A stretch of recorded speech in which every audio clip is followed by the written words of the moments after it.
guys, welcome back to my channel. My name's Nicole.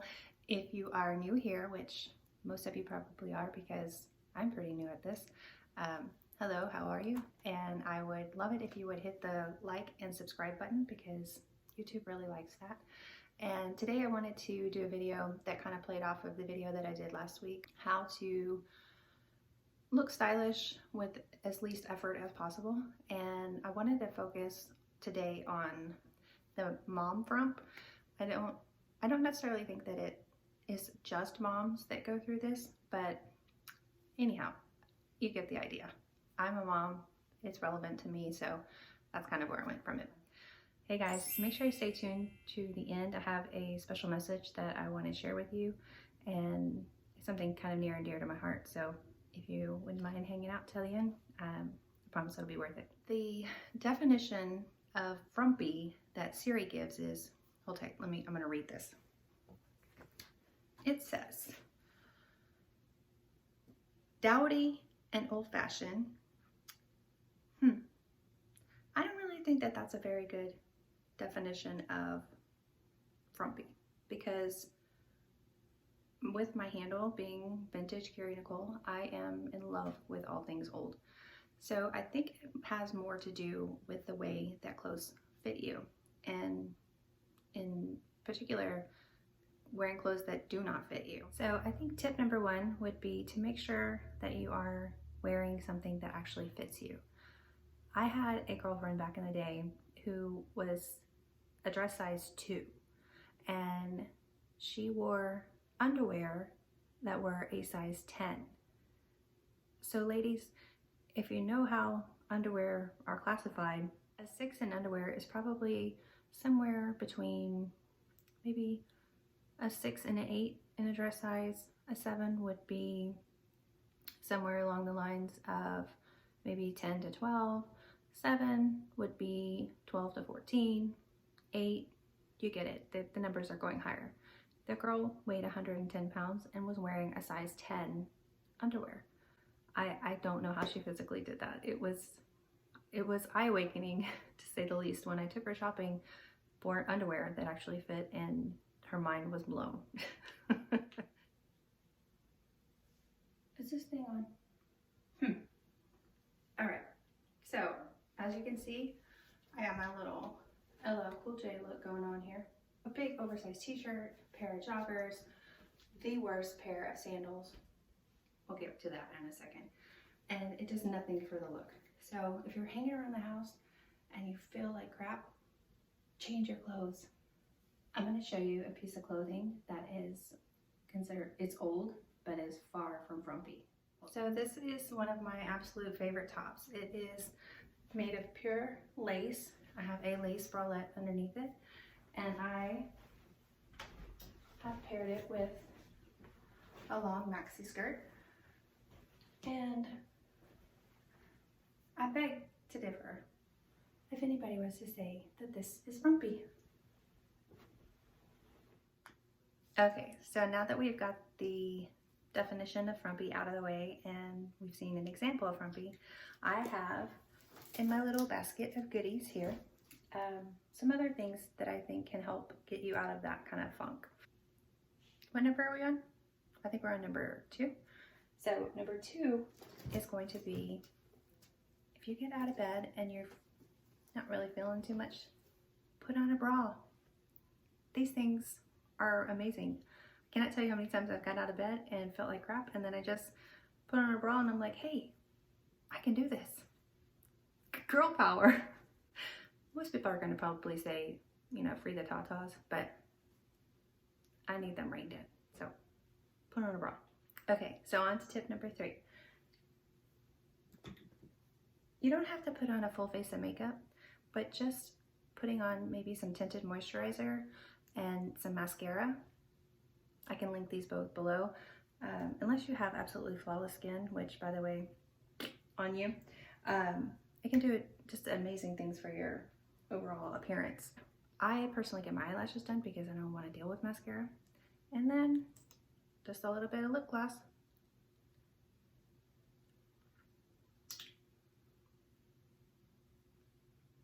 Does magic.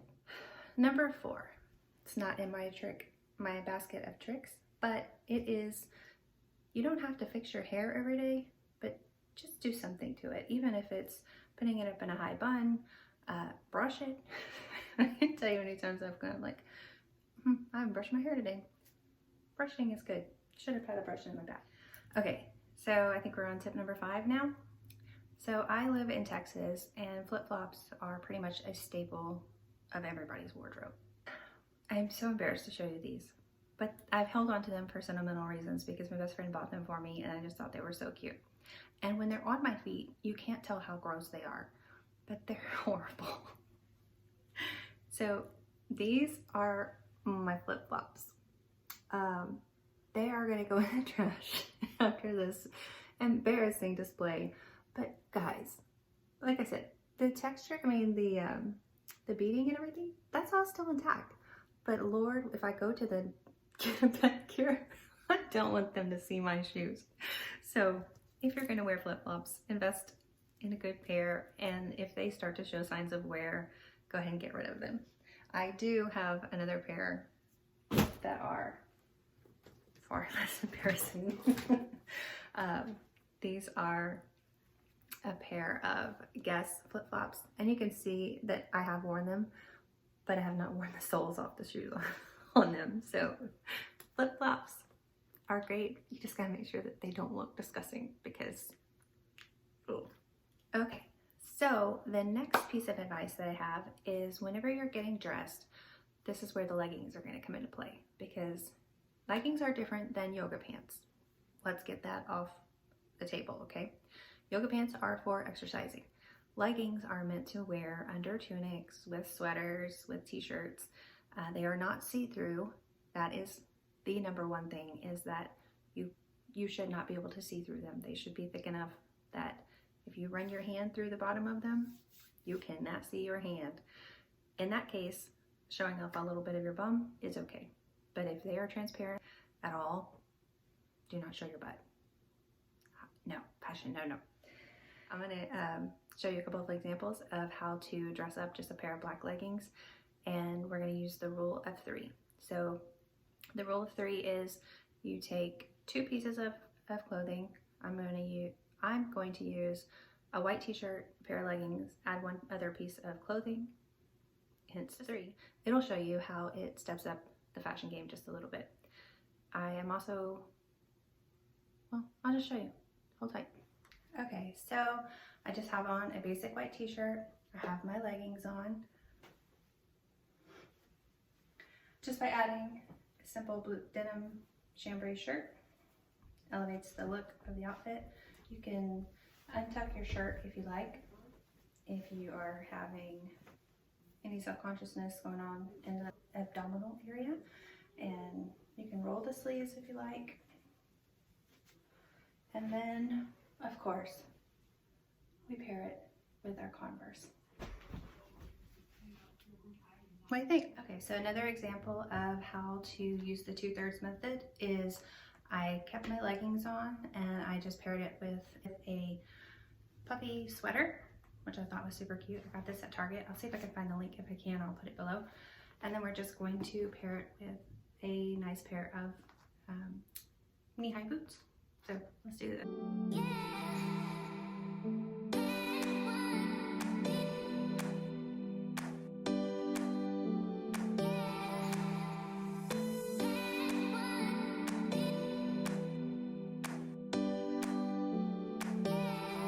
Okay, so for this look, I wanted to kind of tone it down just a little bit in case you're not quite comfortable showing your entire leggings and you want to wear something more like a tunic where it covers your bottom.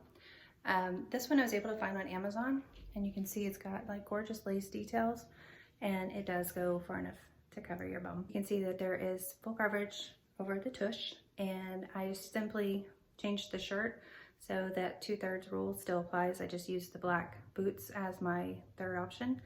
And then don't forget jewelry. I'm actually wearing this necklace that I got from Miranda Fry. It is the Shay necklace, who, love you girl. Shay's my girl. I love Shay Whitney. If you guys don't follow her, go check her out. She's awesome.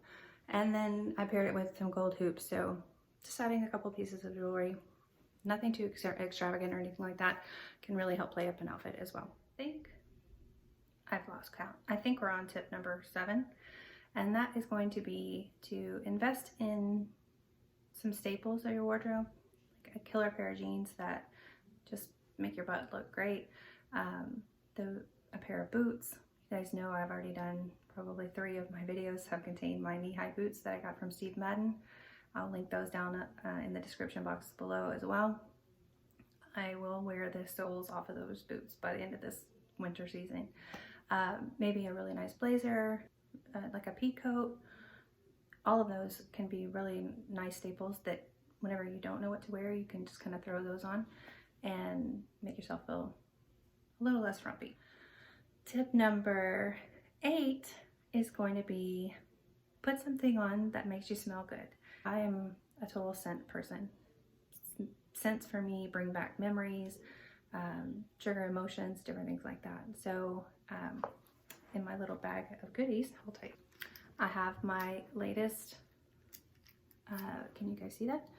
It is Marc Jacobs Decadence, and I don't change fragrances very often. In fact, I have wore Curve Crush for probably 10 years. I always get compliments on it. It literally costs $18 at Walmart, and people always are like, are you wearing Versace? Are you wearing, you know, all these different brands? And I'm like, yeah, totally. But I did bite the bullet and bought this one. It comes in like a signature handbag looking bottle, which I thought was pretty cute. But it's kind of a sweet floral fragrance, which is what I like. And I just sprayed on, feel better. If you're at the house, I am one who likes my environment to smell good. So you'll always find candles lit in my house. I love to trick my husband and make him think that I've cleaned the house by filling up the sink full of Pine Sol. I run hot water, let that sucker soak, and he comes home and thinks that I have like mopped the whole floors. And no, I just made the house smell clean by adding some Pine Sol. Fabuloso is really good for that too. So, all right, I think the last tip that I would give is just to make sure that your nails are manicured. And that doesn't mean that you have to go spend a ton of money at a nail salon or anything like that. But if you do take the time to go and get them painted, just when they start to chip, just take the polish off. Pedicures too. Feet are so important. As a nurse, I can tell you, I've taken care of many, many older people, and I always compliment them on their feet when they look good, because people got some bad feet. So if you're blessed and you have good feet, take care of them. And if you don't, go see your doctor and get that shit checked out. Did I say that on TV? Go get your feet checked out, because they're very important. All right. So I told you guys at the beginning of the video that I had a special message for you, and this is it.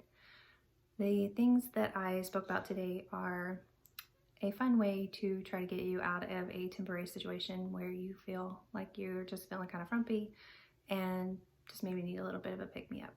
It is okay to have days like that, but that should not be the norm. Where I'm going with this is that if you are constantly feeling like you're down, that you don't have any drive or motivation to get up and get dressed, those could be signs that there may be something more serious going on. As a nurse who has dealt with people with mental illness, and as a person who deals with depression and anxiety myself, definitely go see your healthcare provider if you have lost interest in the things that once made you happy, and you don't find joy in the world. There are treatments, and I'll try not to get too emotional about it, but there is help available. So take what I said in stride, but if you feel like there's something deeper, don't be ashamed to go and ask for help, because there is an abundance of it available for you. So I hope you guys enjoyed the video. I hope you learned something from it and that you found it somewhat entertaining, and I will catch you guys on the flip side.